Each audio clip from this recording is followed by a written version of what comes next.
Did you expect me to rejoice in the inferiority of your circumstances? And those are the words of a gentleman. Welcome to MsMojo, and today we're counting down our picks for the steamiest duos in film and TV who started out as arch nemeses before sparks began to fly. Some juicy plot details are divulged, so a spoiler warning is in effect. Oh, a spider! Save me, Jon Snow. Number 10, Devi Vishwakumar and Ben Gross, Never Have I Ever. So, do you think you can set aside your rivalry for the good of the class? Well, of course, Mr. Shapiro. A great idea, as always. I agree. In fact, I liked your idea even more than he did. There was room for only one ambitious overachiever in Sherman Oaks High. Until there were two. Ben and Davy, also known by their ship name Bevy or Benvy, started off as fierce academic rivals, constantly fighting over grades. However, in their relentless process of trying to one-up each other, glimmers of vulnerability peeked through. Hey. Hey. So,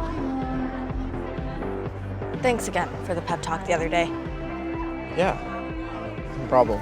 This allowed them to forge a bond that took the shape of friendship, romance, and much more. Although their relationship wasn't immune to high school antics and love triangles, the attraction between them was palpable through it all, and it ultimately drew them back together. I love you. I love you too, Ben. Number 9, Rhaenyra and Daemon Targaryen, House of the Dragon. Sparrow Drivo Segauma Kepus. Nuhos Odime, Casey Nuhos Demivos Madularios. These two are the quintessential soulmates sworn to enemies' pipeline. Their complex relationship starts when Daemon finds himself drawn to Rhaenyra, who is his niece. However, when her father, the king, names her the heir to his throne, seeds of envy are sown. Kepanuha inaza dritoro. Dariraro sobrostas. Kesu ugleisa luon zombaz mianuhon isa. Kepus? They ultimately take root throughout their relationship and rear their ugly head when Rhaenyra throws Daemon's deepest insecurities at him during the Dance of the Dragons. In a heated argument, she reminds him of how unfit he is and always was to be king. He was not afraid of you, Daemon! He could not trust you any more than I can trust you. Things escalate, and Daemon is all but ready to overthrow Rhaenyra. However, the Harrenhal visions bring him to the realization that he must bend the knee. Lovers as spat aside, these two sure make a formidable power couple. We could not marry unless Leonor were dead.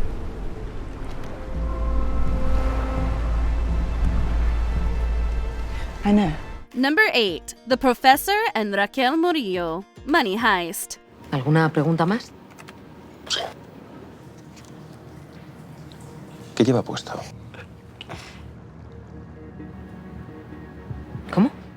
¿Cómo va vestida?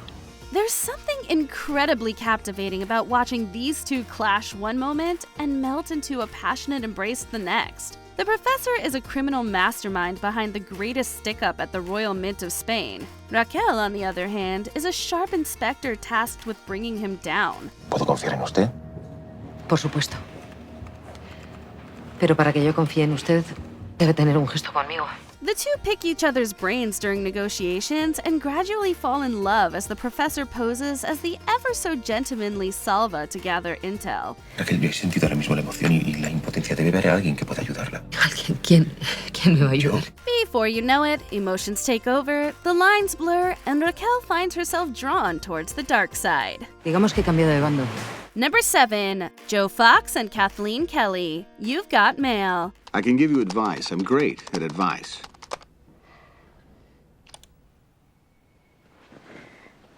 Uh-oh.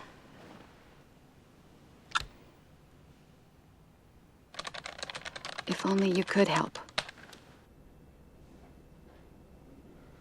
Ooh. Is it about love? Please say no. This classic takes us back to the times when anonymity online wasn't weaponized. Instead, two people who are very much at odds IRL but assume anonymous identities in a chat room fall in love.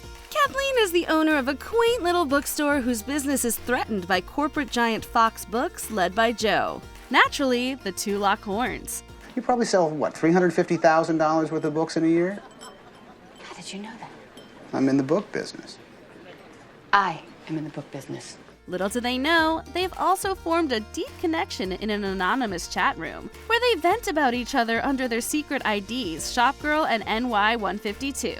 As fate would have it, their feelings also blossom in real life, so when the truth is revealed, they're over the moon.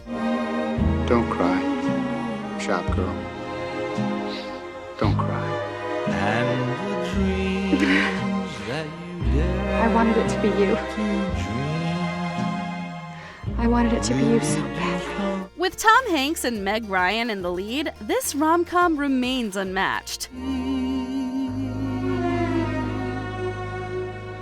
where troubles melt like lemon drops. Number 6. Jake Peralta and Amy Santiago, Brooklyn Nine-Nine. If Peralta loses, Santiago gets his car.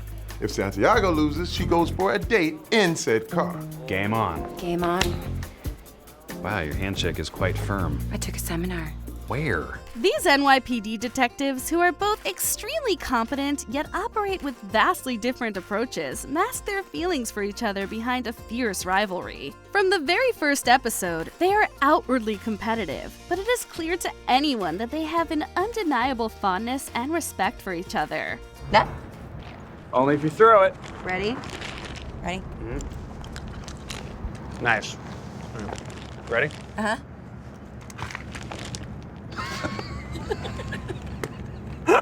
What are you doing? You trying to catch it in your nose? Like kids who don't quite know how to act when they have a crush, Jake endlessly teases Amy, while she refuses to admit she's head over heels for him. What is happening? Huh? Talk about being made for each other. When the stars finally align for them, though, the connection is electric, and they get a well-deserved happily ever after. There is a bomb at this wedding as well.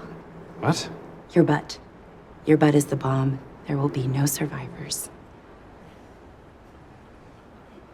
I love you so much. You're my dream girl. Number 5. John and Jane Smith, Mr. and Mrs. Smith. Did you try something new? Mm-hmm. Sometimes the key to a lasting marriage is a little excitement. John and Jane Smith have a painfully ordinary love story that culminates in a dreary marriage. However, when they discover that they are both contract killers, their relationship gets a much-needed jolt. Satisfied? Not for years. Now, their days are spent constantly on edge, with guns pointed at each other. Although they do their best to remain dutiful assassins, they're too deeply in love to actually pull the trigger.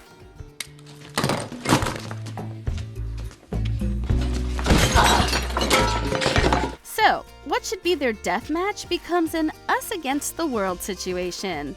As for their chemistry, Brad Pitt and Angelina Jolie apparently fell in love on set, despite Pitt being married to Jennifer Aniston at the time. And that says it all. Damn, that boat in La Paz is looking pretty good right now, isn't it?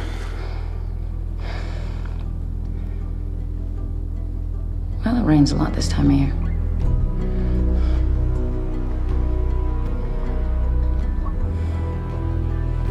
Shut up. Number 4. Kat Stratford and Patrick Verona, 10 Things I Hate About You. Come to Bogey's party with me. You never give up, do you? Was that a yes? No! Well, then was that a no?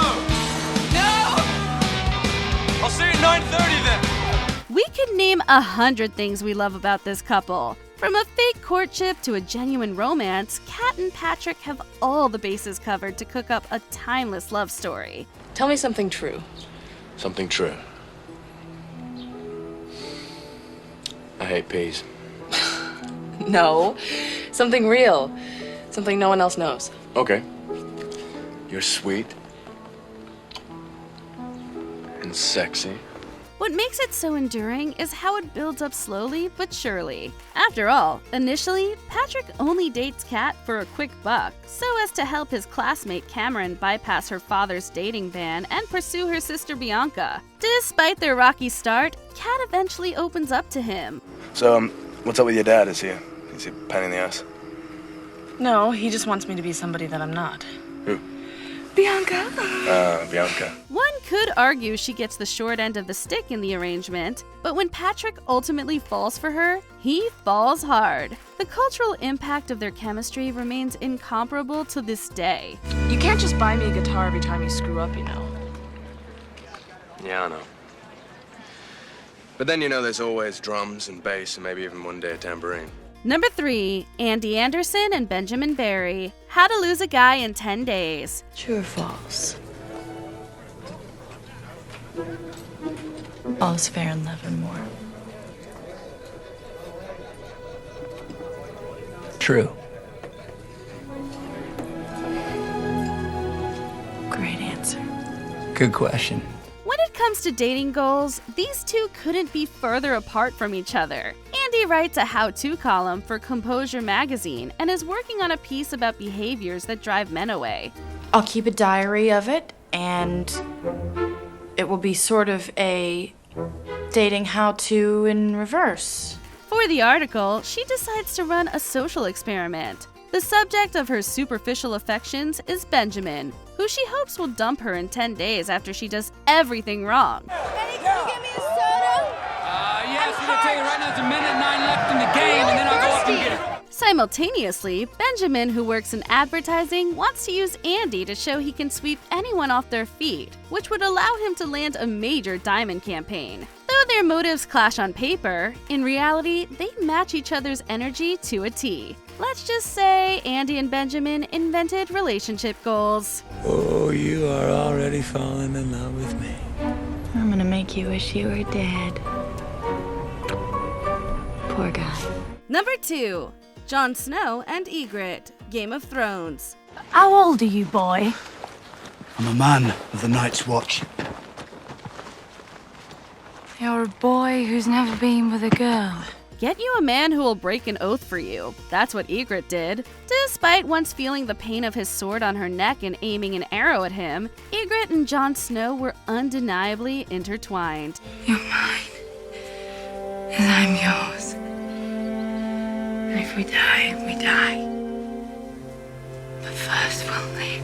The romance between the Wildling and the Night's Watch brother burned with more passion than arguably any other couple in the show. Although it ended in an unimaginable tragedy, actors Rose Leslie and Kit Harington, who played those characters, actually found their own happy ending. The two fell in love while filming the show and are now happily married. Jon Snow may know nothing, but we know these two are the cutest. Don't ever betray me.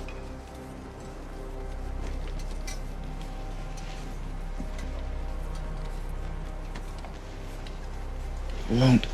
Before we unveil our top pick, here are a few honorable mentions. Elizabeth Bennet and Mr. Darcy, Pride and Prejudice. The fire of love started from a spark of disdain. Darcy? Miss Elizabeth?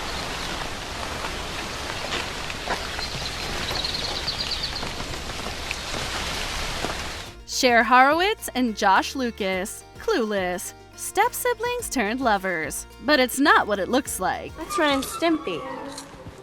They're way existential. Do you have any idea what you're talking about? No. Why do I sound like I do? Lucy Hutton and Joshua Templeman, The Hating Game. Two coworkers fight their feelings for a promotion. This schoolyard game that we play every day. You mean the game where we hate each other? Do you really hate me?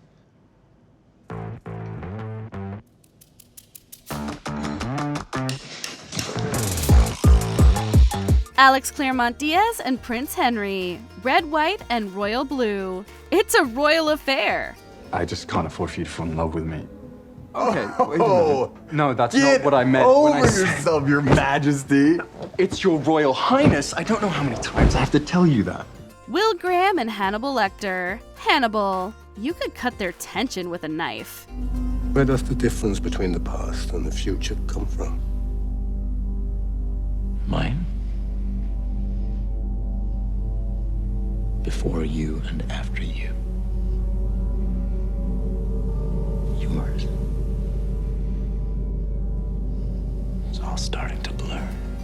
Before we continue, be sure to subscribe to our channel and ring the bell to get notified about our latest videos. You have the option to be notified for occasional videos or all of them. If you're on your phone, make sure you go into your settings and switch on notifications. Number 1. Anthony Bridgerton and Kate Sharma. Bridgerton. You enjoying your victory lap? Oh, Bappe. You'll not be afforded such an ample head start this time, I assure you. Apologies, sir. I did not mean to cause anyone concern.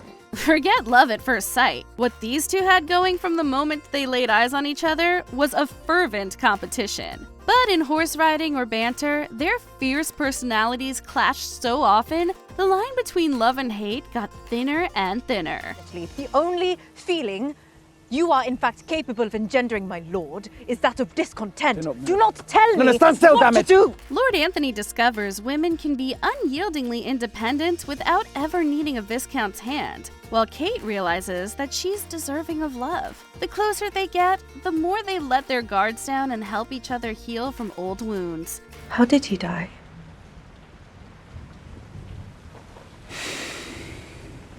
He was stung by a bee. My lord.